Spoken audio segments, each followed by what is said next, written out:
up, guys? It's your boy Alex, and welcome back to the Brave Lionheart channel. Again, almost forgot to say the name, but also welcome back to the Lionheart Review Corner. And yes, we're back to reviewing another movie that actually was a requested review from one of you guys.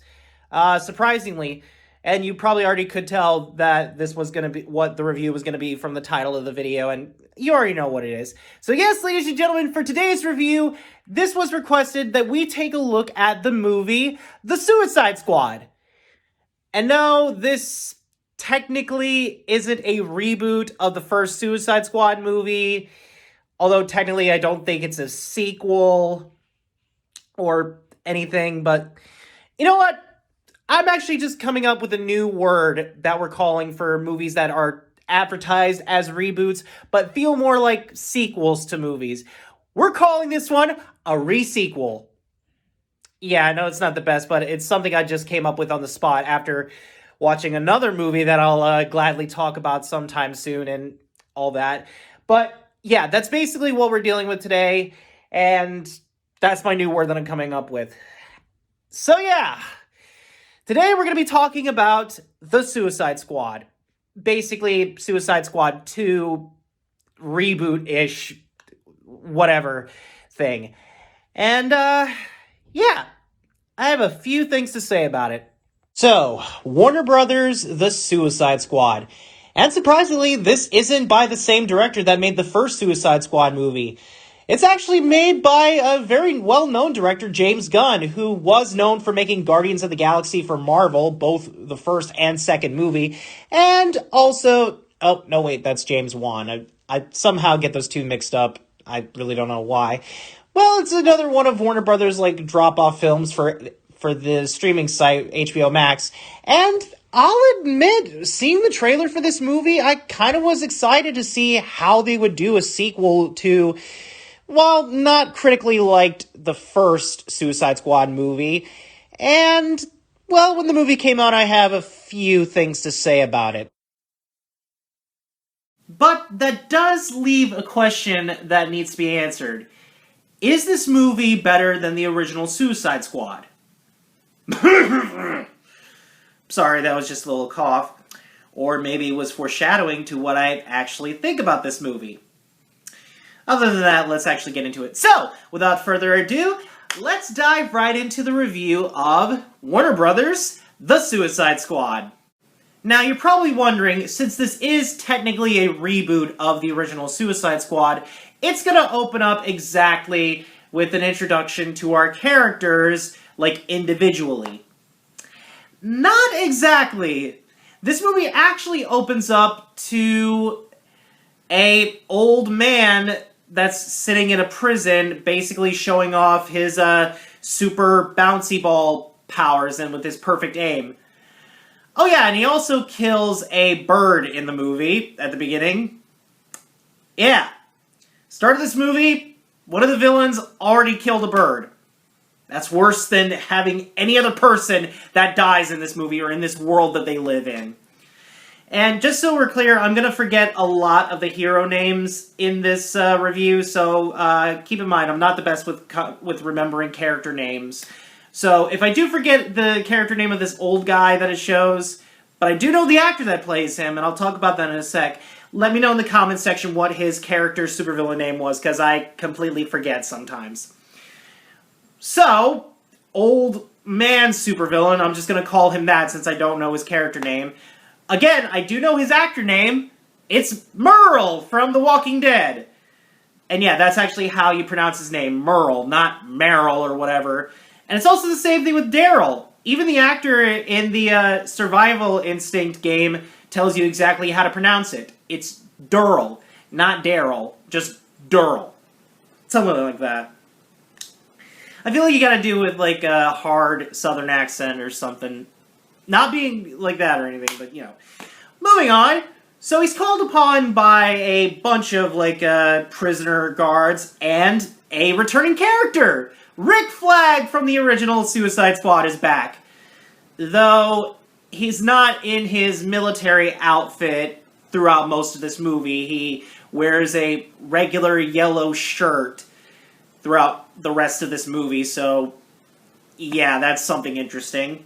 So he's called upon to join in the new team of Suicide Squad members, where you have also Margot Robbie returning as her character, Harley Quinn. And I'm already going to say this, but I'll definitely say this again at the end of the video. Margot Robbie plays an amazing Harley Quinn, both in the original Suicide Squad and in this movie. I feel like, or I'm just going to say that at the end of the video, actually. Oh, and Captain Boomerang appears again in this group. Yay! Not a very useful character from the original film, and he's just back in this group. But we're also introduced to a bunch of other characters in this, where we have an alien girl, we have some regular guy in Fire Force body armor or something, who's actually played by Pete Davidson, of all people. And for those of you who don't know, Pete Davidson was a big-time member of Saturday Night Live. And he played a lot of really funny characters, honestly. Just some of the lines that he's had in the skits that he's been in were hilarious. And also we have TDK, this character. Not sure who that is, but okay, his name is just TDK. And we have Weasel. Weasel. And I'm just going to say it now, Weasel is the worst one of every single one of these characters. Why do I say that? Well, it turns out on their first mission that they're going on, and I use mission in quotations, a lot of them die! Yeah, I actually did not expect that to happen in the opening of this movie. A lot of the characters in this new team dies right off. Except for Margot Robbie and Rick Flag, basically. They survive. And yeah, Captain Boomerang dies. Considering I figured he would have instantly died in the first movie, but it's this movie that he gets killed off, so that's a joy, I guess. And sadly, I don't know why I keep calling her that. It's her character name, Harley Quinn. So Harley and Flag basically get captured, and then Amanda Waller shows up. Yeah! Remember her from the original movie? Well, she's just as annoying and snarky as she was in that movie in this one. Great. Anyway, she shows up and tells her to send in the real Suicide Squad, which we also get a sort of 3 hours earlier introduction to the characters that we're seeing now. We have Bloodsport, who's supposed to be the main leader of this new Suicide Squad, who's played by Idris Elba, who you might have seen in some other films, and who also is possibly announced as Knuckles for the second Sonic the Hedgehog movie. No big applause there or anything like that. And I actually do admit, I like his performance in this movie. Though they're kind of giving him the backstory as, Deadshot from the original Suicide Squad movie, with him having a daughter and trying to protect her. But here's the reason he's roped into this mission.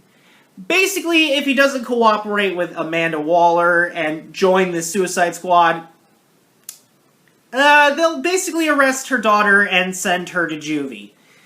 I don't know why I said her daughter, his daughter. Sorry, I'm just tongue-tied today a little bit. But, yeah, that's basically what will happen if he doesn't join the Suicide Squad. And we're also introduced to the other characters pretty quickly. You have the Captain America equivalent, John Cena. Again, forgot his... Peacemaker, that was his name. His name is Peacemaker, played by John Cena. And I'll talk about their banter a bit in this movie, and it's kind of funny, the banter that they have in this movie. Not like haha funny, just like awkward, cringy funny. We also have Polka Dot Man, who literally his power is shooting out polka dots that burn and kill people. Yeah. Also, there's a thing way later in the movie that happens occasionally where if he doesn't, take a serum, he'll just basically mutate and die, I guess. it's not really explained very well in his backstory, which I'll talk about that in a sec. Other characters we have that are introduced are King Shark, who I've only known basically from the Harley Quinn animated series that's on HBO Max, which I have not watched yet, but I've only seen like clips to, but I definitely would check it out. Other characters, well, the other character that's introduced is Ratcatcher 2. Ratcatcher 2. I would ask the question, what happened to Ratcatcher 1? But the movie kind of explains that he's dead, basically, and his daughter carried on his legacy of controlling rats. Which honestly sounds like a very cool power, but you're basically doing it with a PlayStation Eye controller thingy. Not sure how that works. So yeah, this is your new Suicide Squad, people. That other Suicide Squad, that was a fake Suicide Squad that we wanted those characters to get killed off. Oh yeah, I probably should have mentioned about the TDK character, how he dies. He just blows up after showing off his power of detaching limbs, which hence his name, the Detachable Kid. Really could have come up with a better name for that character, just not that well, but you know, there's that, sadly. Yeah, so those characters are killed off, and we're basically following these group of characters. And surprisingly, we're also introduced to our villains for this movie, even though technically the trailer did show us who the actual villain is of this movie. Not going to say anything yet until we actually talk about it. Yeah, we got some liberal militia leaders, sexy, suave, Rico Suave kind of looking guy, and that's our basic villains for this movie. Just those two, surprisingly. And, yeah. Oh, okay, that totally should not be doing that. Sorry about that. Had to check to make sure that my lights weren't going to go out, because if you can't tell, it's raining pretty hard outside, so hopefully nothing happens to the electricity and all that, so that's a good thing. Or hopefully nothing bad happens to it. Yeah, so anyway, continuing on with our review, where we basically last left off. Yeah, sorry, I'm just trying to think as best as I can from what I remember. Yeah, the new Suicide Squad. So basically their mission, they got report that Flag was captured and so was Harley, so they're basically going to go get Rick Flag, basically, and go rescue him and all that. Also, their main mission is to basically figure out what these military leaders are doing with the thing called Project Starfish. Yeah. That's not a hint or a subtle hint to anything that's happening in this movie and who the actual villain is. Spoiler, it really is. But anyway, moving on. So their mission is to basically go find the camp that Rick Flag is in and rescue him by mostly killing a bunch of people. And this also ties into how Polka Dot Man basically got into jail. Basically, the people he kills, he imagines them as his mother. And that's kind of a recurring thing in this movie. And it's just, it's kind of stupid, but it makes sense when you hear his sort of backstory. So, yeah. Anyway, they get into the camp, kill a bunch of people, and see that Rick Flag is okay. And apparently the person that captured him was the Rebel Alliance that was basically going against the two military leader, president people. One of them is a president, one of them is a military leader, but wants to be president. Sadly, though, our heroes basically killed half of the Rebel Alliance that they were going to use.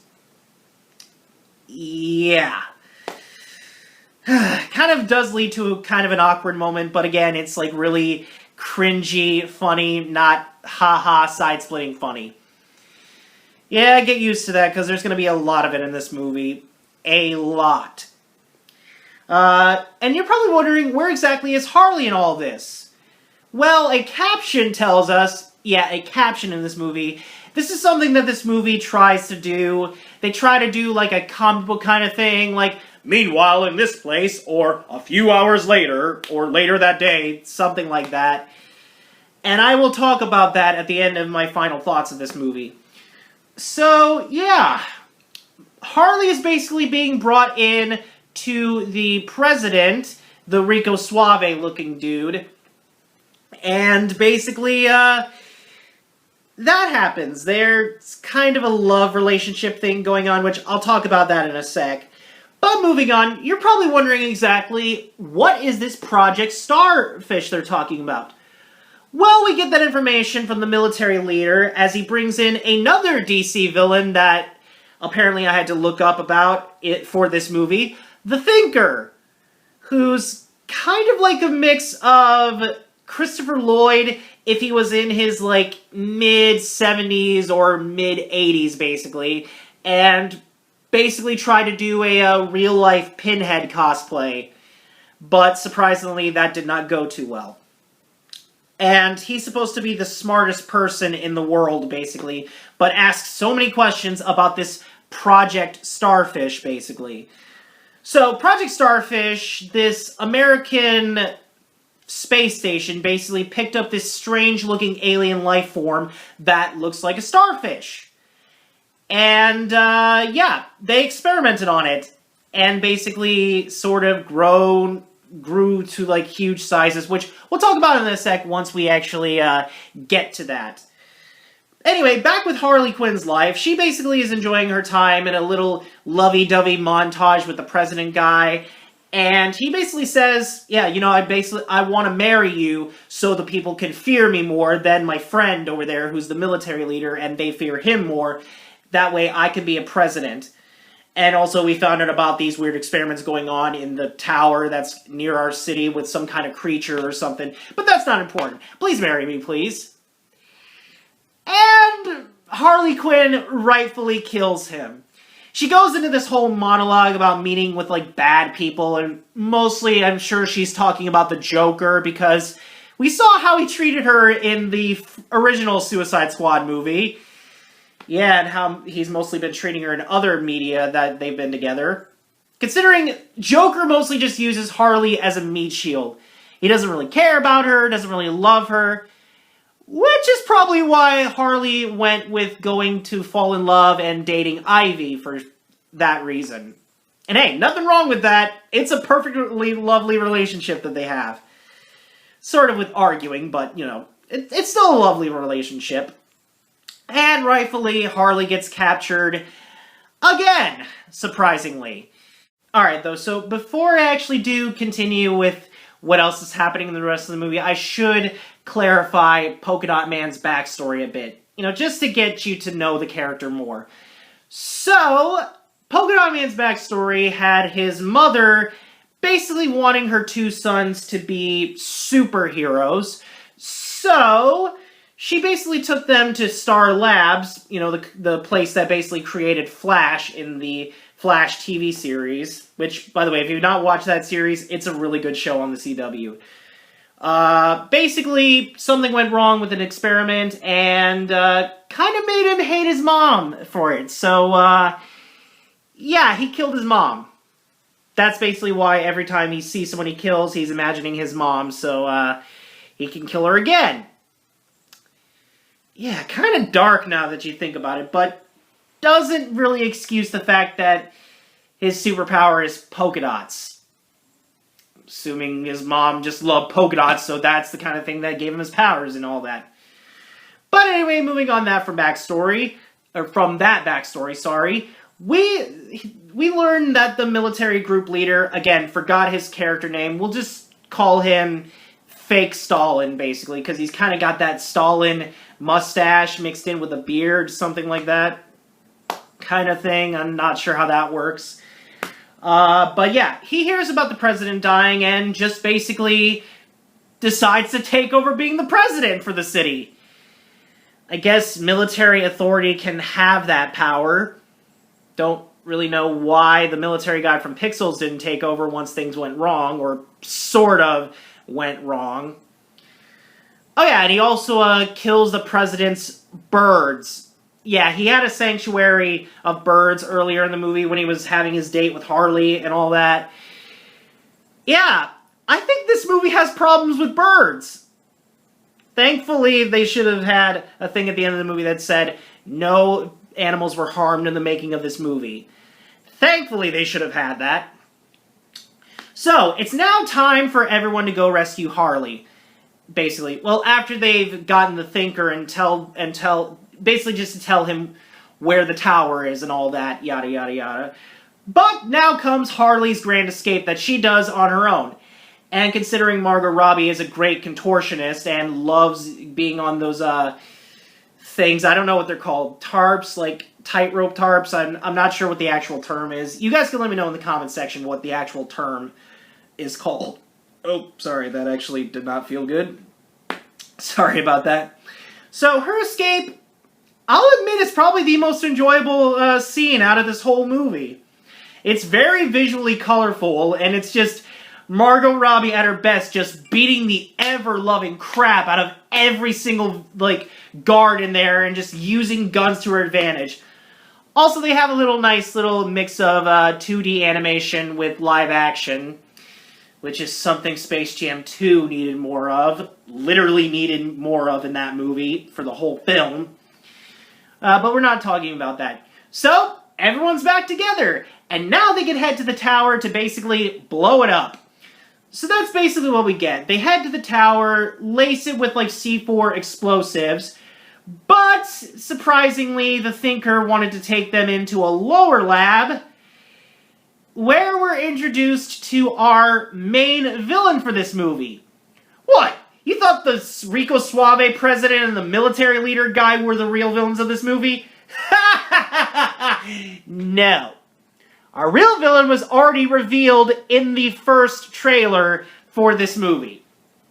Considering they saw that mistake that happened in the Godzilla vs. Kong trailer, I can see where they got that idea of revealing the villain instantly. So our main villain is the giant alien starfish that they captured, that they happily named Starro the Conqueror. Even though that actually his name in the comics that he was introduced. And fun fact about the comics, I read up on an original comic that he was introduced in. He easily tricked the Justice League into believing that he was an alien that was from a dying race and needed help getting back to his home planet. But they instantly helped him become bigger, and now he could do his real goal of basically conquering the world and all that. And that's basically Starro's goal in this movie. Not really well introduced, and considering his little trick that he does, basically sending out little starfish minions to plop on people's faces like a face hugger from Alien, and basically mind control them. Yeah, that's actually kind of terrifying now that you think about it, or if you do plan to think about it. So yeah, easily Starro breaks out of there, not without the help of Peacemaker, who is now suddenly a villain. And just basically just wanted, yeah, I don't want those files getting out to the world that our government helped create Starro, so I'm just gonna kill everybody. Including starting with Rick Flag after they have a pretty decent fight scene. Sadly, minus John Cena's wrestling moves that he's well known for. So yeah, no people's elbow or no, you can't see me. Sadly, a missed opportunity for that. And yeah, Rick Flag dies too. That's the kind of thing that I'm noticing. That this movie is killing off returning original Suicide Squad characters. Not Margot Robbie, though. She can't do no wrong, and she's amazing at what she does. So yeah, Starro basically escapes after Peacemaker gets crushed by falling debris, or almost gets crushed, and him and Bloodsport basically have a little pistol duel where Bloodsport's smaller bullets actually beats Peacemaker's bigger bullet and kills him. Oh yeah, and Ratcatcher almost got killed, surprisingly, but, you know, she's a good character. She's fine. And now the Suicide Squad members actually have to go save the world. after basically disobeying Waller's orders, which they should have from the beginning of this movie, even though we know they were already going to have to do that because, hey, we're trying to make this like the original Suicide Squad where they have to be the heroes of the movie. Though, it did give one satisfying moment out of this movie. Amanda Waller getting slapped in the face with, I don't know, a crutch or office supplies. And that was actually it was a baseball bat, and that was satisfying. So now comes the final battle of this movie with Starro the Conqueror and his minions. There's also kind of a dumb moment where Bloodsport tells Polka Dot Man that Starro is his mother, and there's a giant version of his mother, which I was just sitting there going like, they already overdid this joke, so it's not funny anymore. Oh yeah, and Polka Dot Man dies. That's what you get for telling us that your superpower was polka dots that burn and kill people. Yeah. So, yeah, things go pretty well for our heroes, almost, and Ratcatcher summons an entire army of rats in the entire city to crawl over Starro and immobilize him, so Harley Quinn can use a javelin to stab his eye. Oh yeah, Harley got this javelin from this other Suicide Squad member saying that she would need it or something. It wasn't really well explained, so it was just an excuse to give her another really awesome weapon. So yeah, they stab Starro in the eye. Well, Harley goes into his eye, and the rats also crawl into the eye and chew out his eye cords and everything, killing Starro, basically saving the world. And that's basically where the movie ends. No resolution for the other characters, not wondering if Bloodsport's daughter basically gets to not go to juvie and gets to live with him again, or he still goes to jail or anything. No resolution whatsoever at the end of this movie. Oh, but Weasel, who turned out was supposed to have died in the beginning of the movie because he drowned and can't swim, is alive! Yay! That's really the resolution we need. The freaking Weasel character's still alive. Anyway, guys, that was the Suicide Squad, and yeah, this movie wasn't good. I mean, honestly, I was kind of interested to see this movie when it was coming out, mostly for Margot Robbie coming back, but I don't know, this movie just was not that good at all. Like, I would say there are some redeeming factors about it, but not that much. Yeah, I'll get the pros and cons of this movie out of the way. We'll get the good out of the way first, and then basically go to the bad, because there's a lot that is just bad with this movie. So, let's get the good out of the way. The acting itself is decent.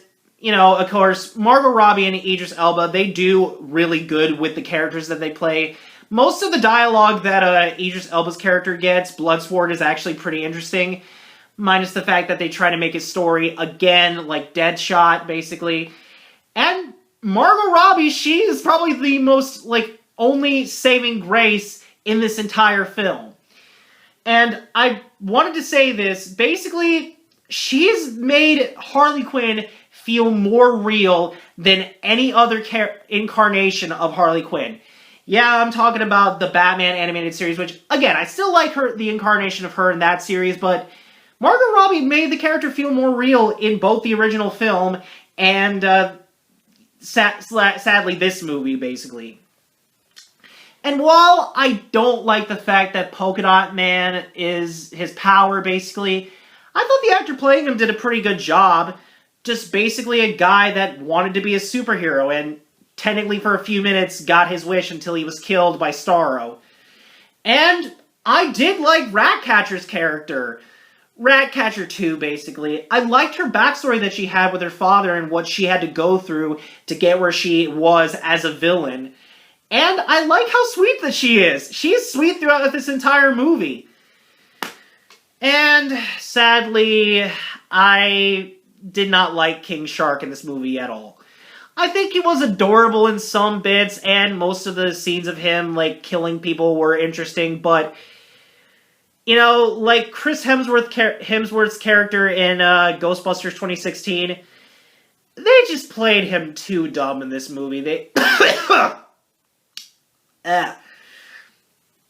Sorry about that. But yeah, they just played him way too dumb in this movie. Surprisingly. And one of the good things I would say about this movie is, for a DC film, there's some decent action in this. And it is very, very bloody. I'll give the movie that. It's a very, very bloody film. It's got a lot of explosions, a lot of blood, and a lot of guts, basically. But, yeah, let's get the bad right out of the way. The dialogue for this movie is just so cringeworthy. It's just so bad.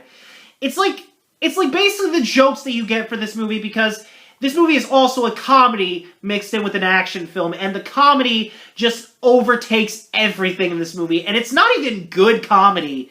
It's like mid-2000 to 2004 type of comedy, and it's cringeworthy. Really, really cringeworthy. The characters themselves, not a lot of them are the best, and surprisingly the least favorite is Starro the Conqueror. Considering he didn't really do much in this movie except break out and try to take over the world, but lost to rats, basically. That's how he's defeated in this movie. Being killed by rats. I admit, not the worst way to go out for a villain, but kind of still the dumbest way. And mostly just the biggest problems I have with this movie is just the dialogue, the characters, and just the overabundance of comedy in this movie. I mean, comedy is good when it's done right, but it's not done right in this movie whatsoever. So, what do I give the Suicide Squad? Well, considering the fact that Margot Robbie as Harley Quinn is the only saving grace in this movie, and the action is pretty decent for a DC film, I'm still giving this a low score of 4.8 out of 10. I mean, I think it would just be better if everyone just watched the original Suicide Squad film. While that movie had problems, it at least was way more enjoyable than this movie. So I highly recommend anyone watching this review go and rewatch the original Suicide Squad, because, believe me, it will be better than watching the Suicide Squad. So yeah. Well, that's basically it for this review. But I do believe next time we come back for another review, it might be kind of a blind review. I know most of you are not going to get that reference to what I'm saying, so I'll just leave it up to you to figure out what I meant by that reference. So, anyway, with that being said, thank you all for watching this video. Don't forget to hit that subscribe button, click that notification bell to never miss a new video, and I will see all you awesome guys and gals later. Bye-bye!